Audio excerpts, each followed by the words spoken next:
So I was talking about DB scan, so we'll be doing that. Okay, see, we'll be doing as much deeper as possible into certain topics, because I know it will not be helping anywhere in terms of examination, but it will really help you in terms of your upcoming semesters.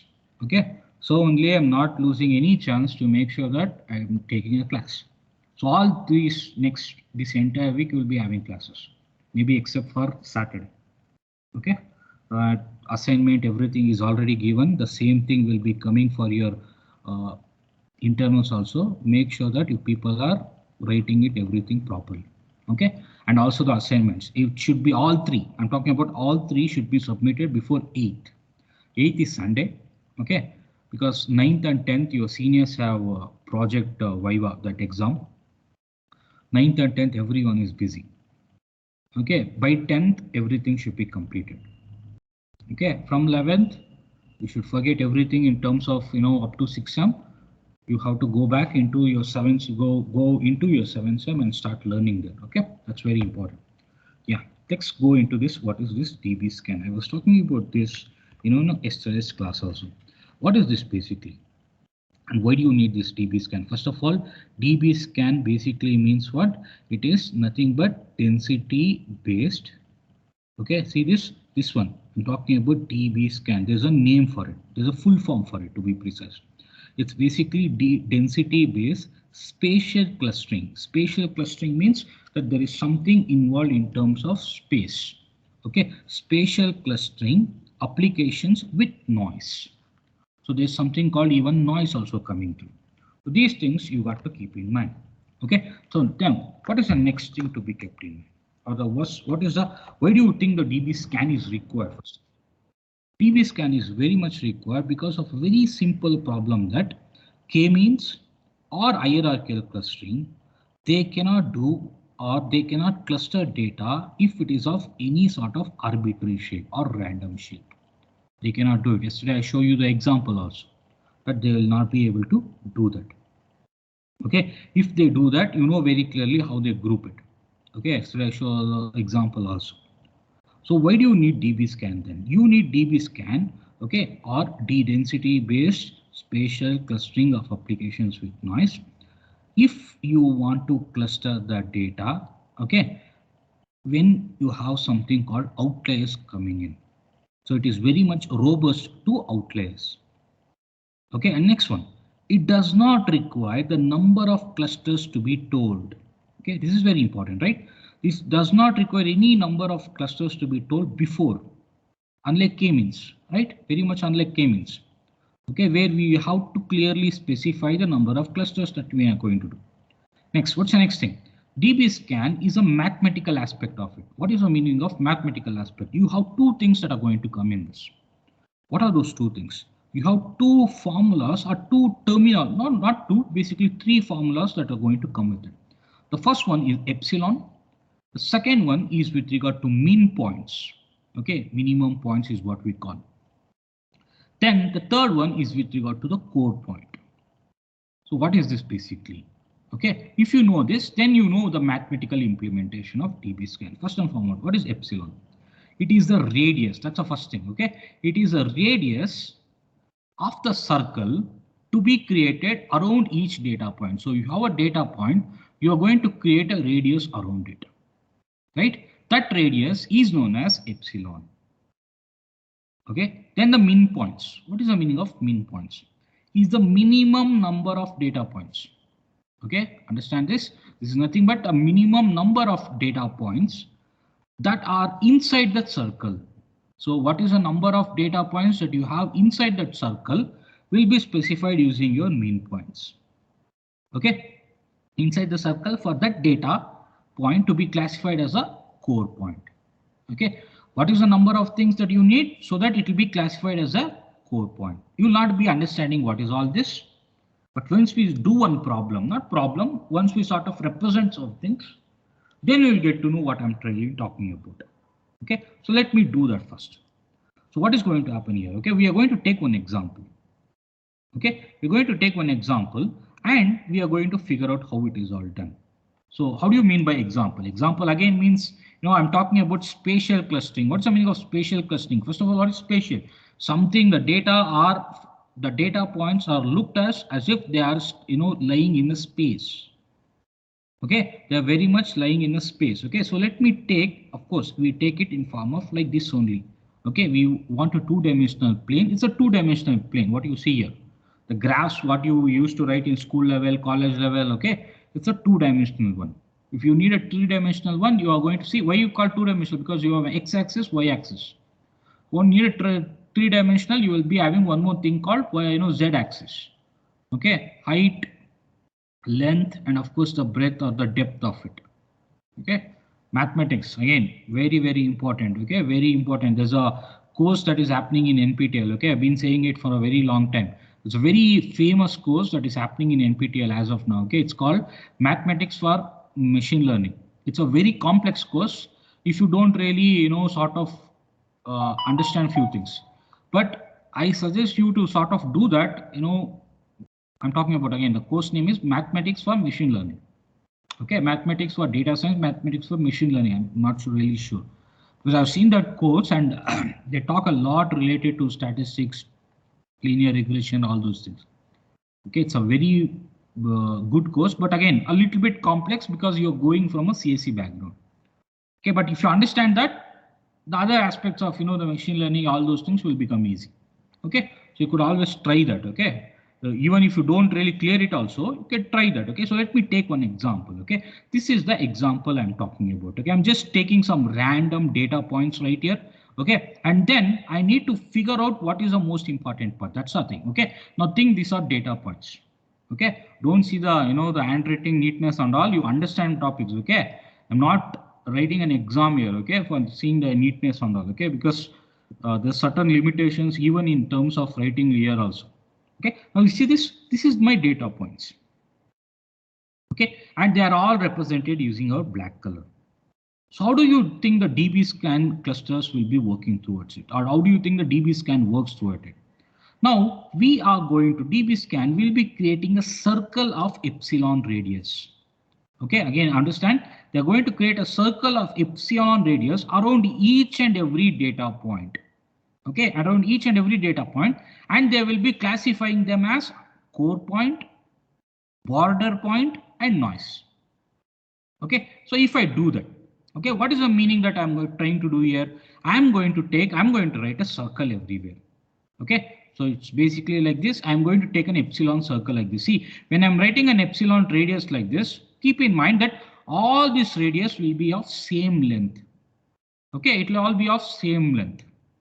So if I sort of do that, okay, if I sort of do that, what are the things that are going to come with it? Okay, if I sort of do this, okay, think of this. Or else you can do it in another color. Okay, or one more like this, maybe in a different color. Okay, maybe one more like this, again very much in a different color. Okay, take one more. So this again very much in a different color like this. Okay, then one more, because I need to cover all my points. So I'm trying to sort of do like this. You can see there are almost, of course, it may not look like almost all of the same length and all, but generally that is how you are going to do it.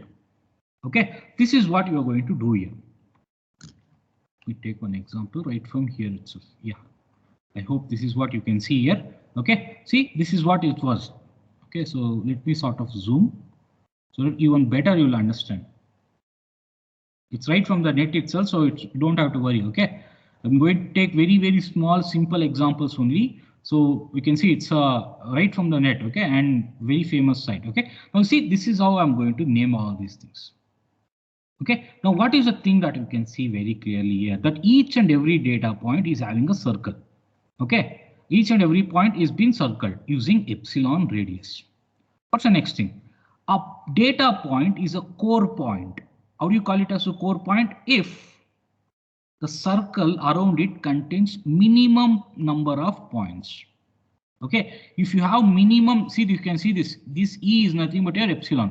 If it is having minimum points, MINPOINTS, min points, okay, then you call that as a core point. Okay, then you call that as a core point. If the number of points is less than the mean points, then what do you call it? You call it as border point. Okay, then you call it as border point. If there are no data points around any data point with epsilon radius, if there are no data points in that any circle, then you call it as noise. Right? Very clearly. Okay, now you just understand this. What is the terminology based on this example? What I can do? For this, I can very clearly give one important thing here. Okay, I told you the first one is the core point. What's the meaning of core point? If you have minimum number of points here, now assume that we are going to take min points. Okay, so let me go here. If I am taking min points, what is this min points? It is minimum number of points that needs to be there in the circle as equal to 3. Okay, if it is taken as 3, which basically means each and every circle should have 3 points. If it is having 3 points, then whatever the point that is having at the point here, then you call it as a core point. Okay, if it doesn't have 3 points, then we need to call it as border point. So let me go here and let me show you what it is. Take this for an example. You see this one, it's very clearly, you can see here, this is what is known as a core point. How do you say it? Because you have 1, 2, 3. 3 minimum points coming up in that particular circle, okay? Or close to 3 points that are coming up in that particular circle. Take this for an example, 1, 2, 3. Okay, you have all these red ones, right? You see in the red ones are representing minimum number of points, which is 3 points. They are all representing like that. Okay, the red ones very clearly represent that they are basically, okay, they are known as the core points. You see in between, they are known as the core points, and they have minimum 3 points with them. Minimum 3 points in that circle. Okay, then the next part of it. The ones that is doesn't have 3 points, but have less than 3 points. Take this yellow ones. See this yellow ones right up here. How many points it has? 1, 2. Take this yellow one. 1, 2. I'm talking about the yellow one here and the red one here. And take this for an example. Yellow one here, red one here. So it is what is known as border point. So all the data points with at least 3 points in the circle, okay, are considered as core points, and they are represented by red color. All data points with less than 3 points, but greater than 1 point. Okay, but greater than 1 point, they are called as border points. Okay, next one. The ones that you see very clearly and they are represented by yellow color, the ones that you see right on the top, they don't have any data point coming in their radius. They have only 1 point. Okay, 1 data point coming in their radius. Okay, what do you call them? You call them as noise. Right? You call them as noise. So if I go back to my screen now, we have 3 things that we sort of learned. First one was with regard to core point. Okay, the one that is having 3 or more. Then we learned about something known as a border point, which is nothing but 1, 2, 3. Not 1, 2, 3, 1 to 2 to be precise. Okay, 1 and 2. So that was either having 1 point or 2 point in their epsilon radius. Next thing we learned about what is known as a noise. You can see very clearly these are the noise that you get. Okay, of course you will be having one more right here like this. Okay, so that they are not considered as. Okay, now you can see one more here. So you can in this diagram, what do you call this? You call this and this, okay, as your core points. Okay, and you call probably this one, this, and even this as your border points. Okay, and what do you call these two? These two very much at the end, you call them as very much as noise. That too, if you have taken mean points as equal to 3. Again, one more thing that is going to happen. This mean points is assumed. Okay, this is assumed. If you take only 2 here, mean points as only 2 here, then these values will change. The circles will also change. If you take 4, then again this will change. So this is like your K medians only, where the number of clusters K used to decide where you are going to group it. Here also you're going to do the same thing. Okay, but there you have to give K, then you have to keep on running, the algorithm one after other. You saw the example also when we did, K means algorithm. You saw the example, like we took close to 3-4 tables every time. Okay, here you don't have to run it. Okay, you just have to run it once to work. Okay, next, all three, let me go back to this. Yeah, see this? Now you see the blue ones are very much your noise, the red ones are very much your core points, and the yellow ones are very much your border points. Okay, so what is the thing that you're going to route here?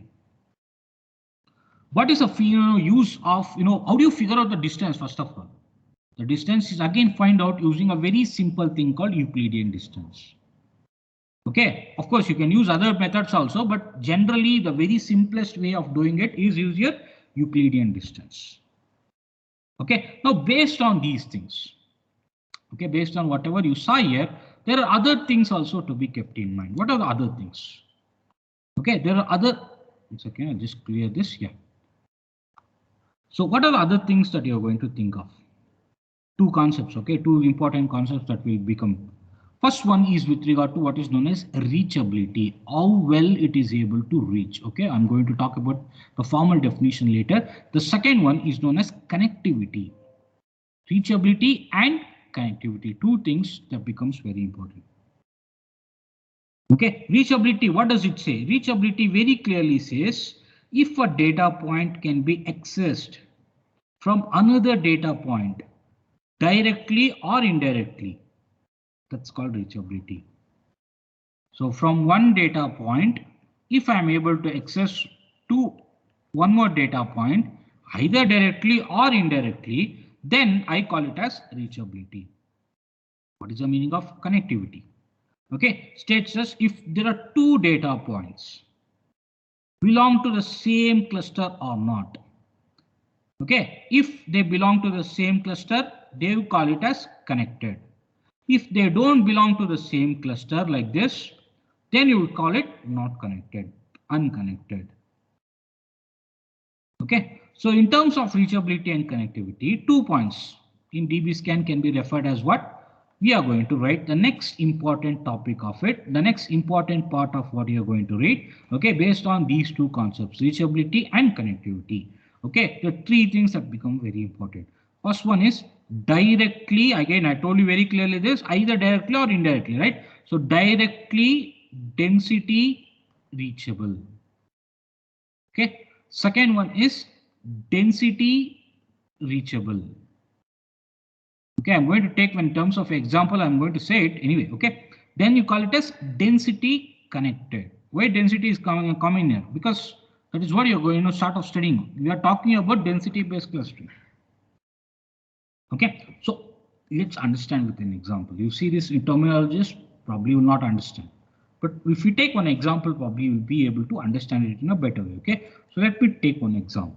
What's the example I'll take? Okay, we'll take the same thing of a graph like this, not a graph, a data point, and again being clustered like this.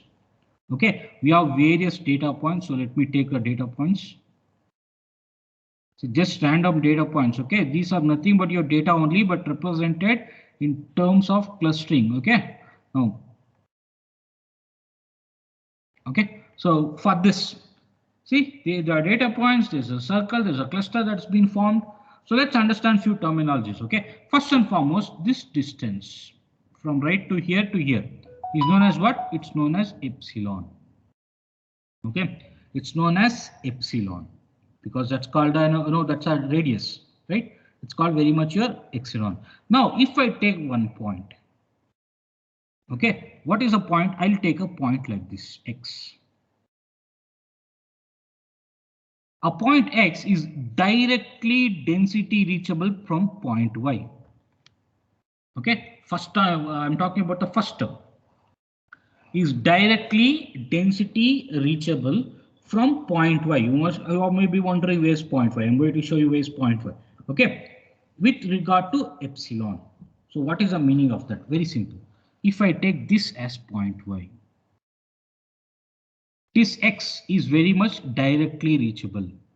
Right? See, I can go directly with regard to because they belong to the same thing because they come under the epsilon radius. A point X is directly density reachable from point Y. Okay, with regard to the epsilon. Okay, epsilon and minimum points. If what is the thing that you're going to see? The first thing, x belongs to the neighborhood of y. What's the meaning of neighborhood? Okay, the neighborhood is very simple. The distance between x comma y should be what? It should be less than or equal to your epsilon. Okay, it's like this. You stay in Rajajinagar. I don't know how many of you stay in Rajajinagar. Okay, you stay in Rajajinagar, and your friend is also staying in Rajajinagar. How do you say you people are neighbors? Because the distance between your house and your friend's house is very much less compared to you, okay? Compared to you with another friend who is staying maybe in say Vijayanagar. Okay, see this?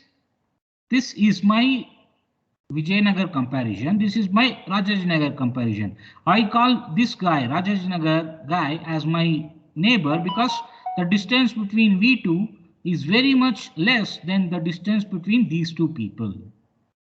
Okay, so that is the clear indications right here. Okay, you call them as directly density reachable if the distance between x and y, or another way, okay, x belongs to the neighborhood of y. That's a right word, neighborhood of y, but you can call it like this also. Distance between x and y is very much less than or equal to your epsilon, which clearly means that x and y are inside that epsilon radius, inside my Rajajinagar area, not going outside. Okay, you go towards that side, you go have Vijayanagar. You come towards this side, you have maybe Yashwantpur. Okay, not those two areas. It should be in Rajajinagar only. And what's the next thing? With y as your core point. Okay, this two conditions, if it is met, then you call it as directly density reachable. Okay, now here the point x is directly density reachable from y, right? Yes, but vice versa is not valid. Okay, is very much not valid. Okay, you can see this entire thing is my directly density reachable. Okay, a point x is density reachable. See, this one is over. Now I'm talking about the second one. A point x is density reachable from y with regard to epsilon or minimum points if there are chain of points p1, p2, p3, pn, and p1 is equal to x and pn is equal to y. So you'll not be understanding this. So for this, we'll take one more example. What is the example we'll take? Okay, we'll take the same thing, but with a little bit of a bigger aspect, okay, a bigger vision. Now let me go into this. Again, don't see the handwriting and all. Okay, I know the handwriting may not look neat because I'm more interested in doing this. Okay, you have time means you could always do it neatly. Okay, so how my data points like this very clearly. Everywhere I'll write. But most important part that only you need to worry about. Okay, so let me write like this also. Okay, now what is that second one? Second one we need to learn. So how are you going to learn? For that, I am going to write few points. Okay, what is a few points I'm going to write? Okay, see, this is my y. What is this? This is the distance with regard to epsilon. What is this? Y, point y. Okay, then I'm going to take one more point. What is that one more point? Okay, let me write this a little bit. Once again, I'll just clear this and write it a little bit better.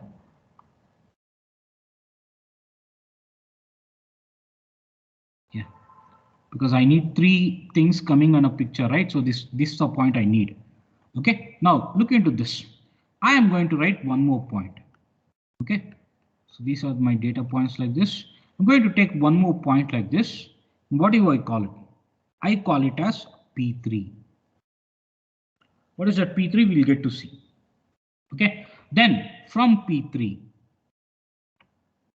there's a connection to P2. From P2, okay, look at this. There's a connection to my X. Okay, now you see what is the thing I'm talking about. Okay, you understand with regard to this. See this, how they're connected. Okay, now I'll tell the definition. You try to understand it. Okay, very simple. A point X What is point X? Very much this one. Okay, a point X is density reachable. I'm talking about the second one. Okay, what do you call this? Density reachable, not directly density reachable. This is the second one called density reachable. Okay, it's called density reachable if this is very important. Okay, with regard to epsilon, all those things. Okay, fine. If there is a chain of points, that is what you see here. If there is a chain of points P1, P2, P3, P3 up to Pn, and see this P1 is equal to X. Okay, understand why the thing I'm talking about. Okay, P1 is equal to X, Pn is equal to Y. Okay, such that what is the thing that you have? You have Pi plus 1 directly density reachable from Pi. Okay, what is the meaning of that? The meaning in very simple words, see, this is my mathematical representation. I'll tell the one that is being represented like this. Okay, this is called directly density reachable, this one. Okay, because from Y to P3, and you call this one also directly density reachable.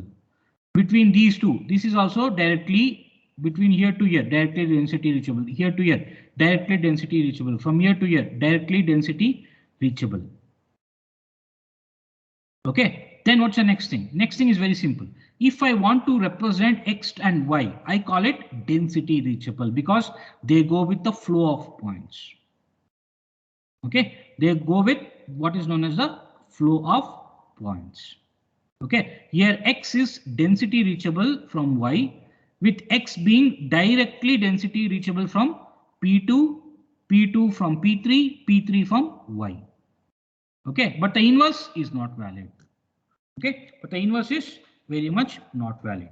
Okay, so 2 minutes. I just have a call. Okay, just 2 minutes.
Okay, sorry for the disturbance again. See, your seniors are writing exams and so many things, right? So many things are happening in college. That's the reason. Okay, it was a call from the principal office. Otherwise, I would not have picked. Okay, fine. It's all fine. Let's look into the next part of it. So the second one you got to. Okay, second one is with regard to your density reachable that you got to. Okay, now the third one we need to sort of figure out. What is third one? Third one is nothing but density connected. Okay, so we need to take the same old thing, same old graphs that you can see right clearly here, and in these three graphs we need to figure out what is density connected. Okay, so for that again we are going to take few points.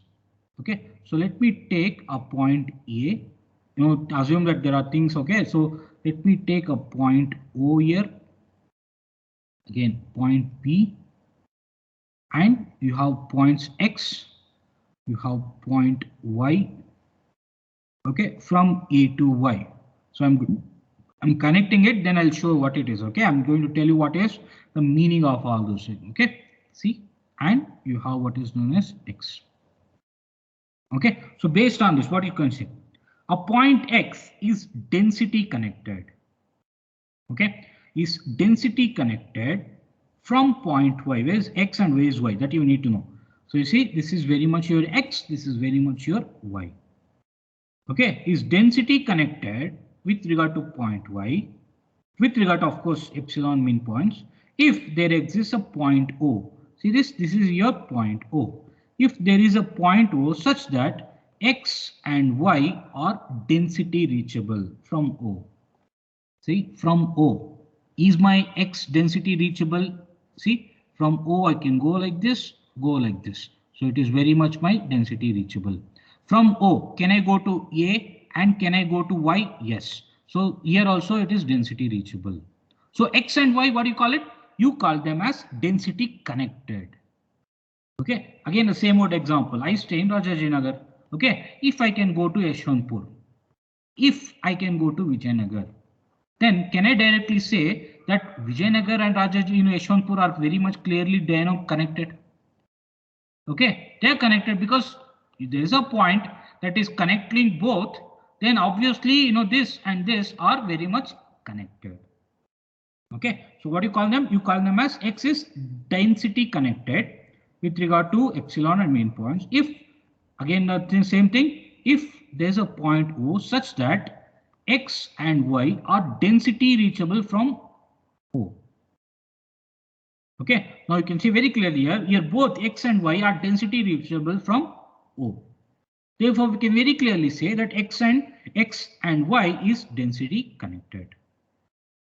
Okay, so this is the most important. Okay, 3 points that you learned. Okay, little bit deeper because it's very important. Density based clustering is again a very important topic actually. Okay, see the k-means, hierarchical, they're all very much on the higher end of it. Okay, when you think of higher, not when in terms of higher end, it's more like on the space. Okay, they very much towards, they do things if the inputs is all very good. When you talk about densities, okay, then these sort of things become very important. Okay, so once you maybe when you start reading machine learning and all, okay, or data analytics, data science and all, you're going to write algorithms for it. Okay, algorithms for it, you're going to analyze a graph and all, so many things that you're going to learn. Okay, I don't know much about the VTU syllabus because VTU syllabus I don't think so it's having all these things because they go with only the same old flow of theory. Okay, so what is the next thing that you're going to learn? Okay, the next thing is with regard to graph based clustering. That's the last thing in your entire clustering aspect of it. Okay, what is graph based clustering and all? That's a very simple topic. Okay, you don't have anything like this. Based on graphs, how you're going to put the clustering aspect of